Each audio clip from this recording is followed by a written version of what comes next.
As the world marks Malaria Day today, Nigerian families are still battling with the scourge with an estimated sum of 1.5 trillion naira spent on treatment annually. Although malaria is preventable, it remains a major public health challenge in Nigeria, placing a significant financial burden on families who frequently grapple with the cost of treatment. As of today in Nigeria, Ned Nwoko Malaria project remains in the forefront of few organizations fighting for the elimination of malaria in the country. Ned Nwoko Foundation, while partnering with the Federal Ministry of Health, had a malaria walk in Abuja.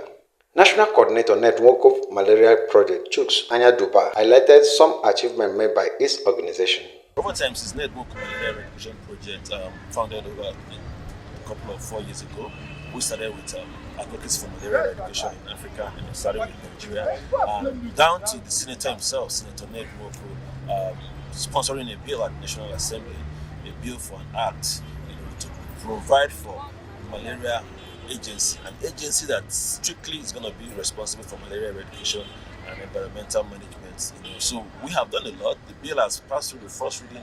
Very soon it's going to go come on second reading, and it's going to go on the committee stage and public hearing, and where people are going to be invited to come and air their opinion on the need to actually advocate for an agency that will be responsible for malaria eradication in Nigeria. The agency is going to be all inclusive. It's going to be cross-sector agency, joining with other agencies as well, Ministry of Health, Ministry of Environment, Ministry of Water Resources, to be able to put an end to this menace and mobilize for resources as well. So that is what this bill is all about, that the Senator Ned Nwoko has sponsored at the House of the Senate. He also spoke on what the foundation has done in the area of vaccination. Vaccine development has been one of the forefront of the foundation's approaches. We are collaborating with Oxford Vaccine, producers of the R21 vaccine, which has been approved by the WHO, and even in Nigeria, the senator himself currently working on vaccinating Delta State, Idumiduboko, his community.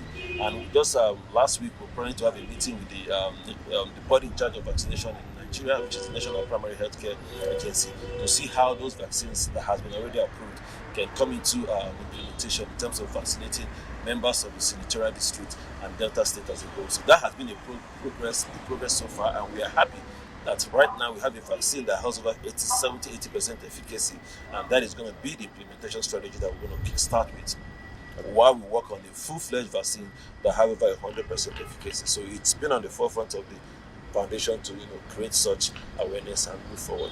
In Abuja, LM Chukwemeka reports.